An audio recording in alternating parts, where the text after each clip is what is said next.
Jumpa lagi di Nafri Channel. Salam otomotif buat Bapak Ibu, teman-teman semuanya.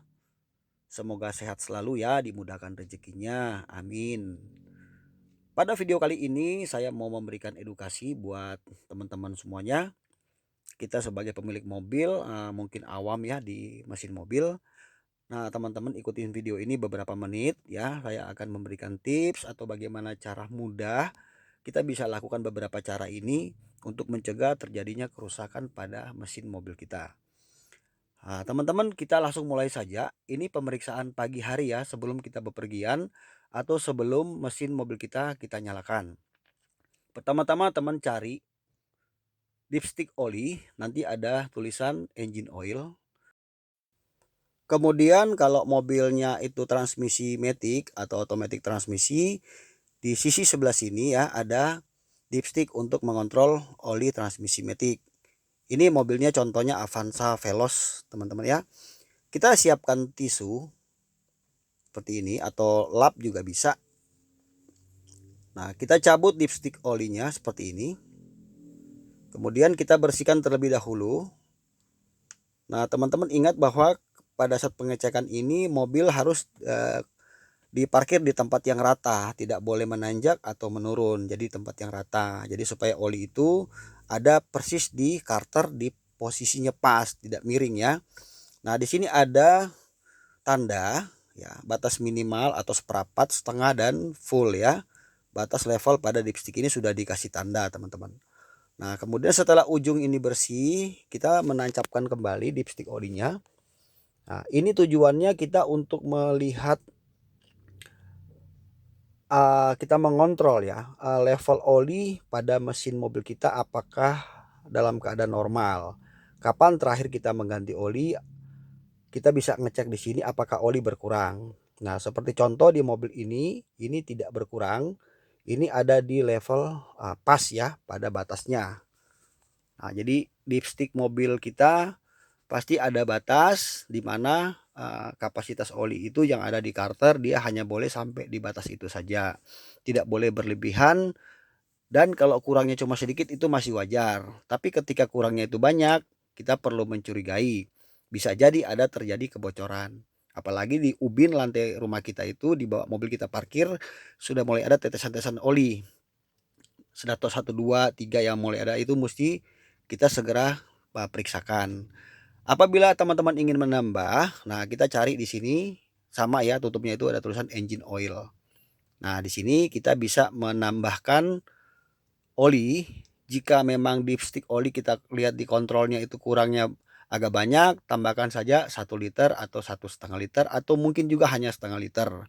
Setelah itu teman-teman bisa menghubungi pihak bengkel atau mengajak montir ke rumah untuk dilakukan pengecekan apakah mobil ini ada kebocoran pada packing atau seal pada mesin. Yang kedua, di sini kita bisa mengecek ya dipstick oli kalau mobilnya itu transmisi matic, kita bisa mengecek. Lakukan hal yang sama seperti tadi, bersihkan ujungnya. Sama seperti kita mengecek oli, ya di sini juga ada tulisan H. Nah, ini ya. Nah, seharusnya minyak matic itu atau oli matic itu ada di batas ini. Nah, sekali lagi saya ingatkan saat pengecekan ini jangan mesinnya dihidupkan dulu pada saat pagi hari. Langsung buka kap mesinnya dan langsung dicek saja. Ya, ini semua tujuannya apa? Pengecekan oli-oli ini karena mobil itu kan mesinnya bagian internal perlu pelumas. Sehingga banyak mobil yang akhirnya rusak, masuk bengkel turun mesin gara-gara kekeringan oli. Jadi kita pastikan oli dalam level maksimal atau pas pada garis.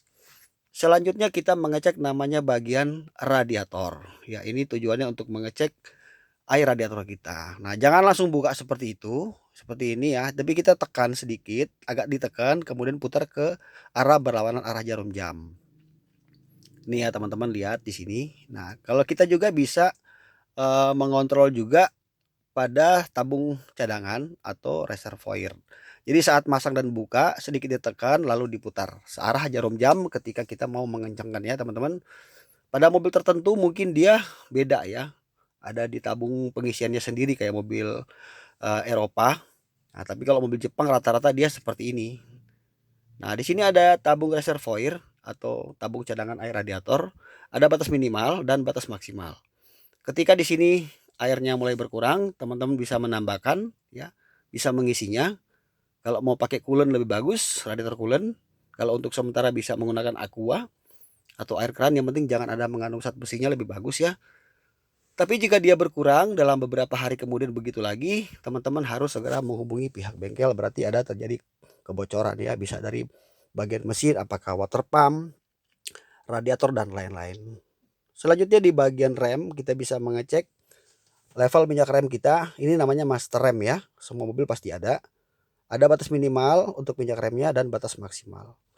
Ini kita kontrol ketika minyak rem itu berkurang, ya bahkan mungkin berkurang banyak, bisa jadi ada terjadi kebocoran pada sistem rem mobil kita. Apakah pada seal-seal atau pada master remnya.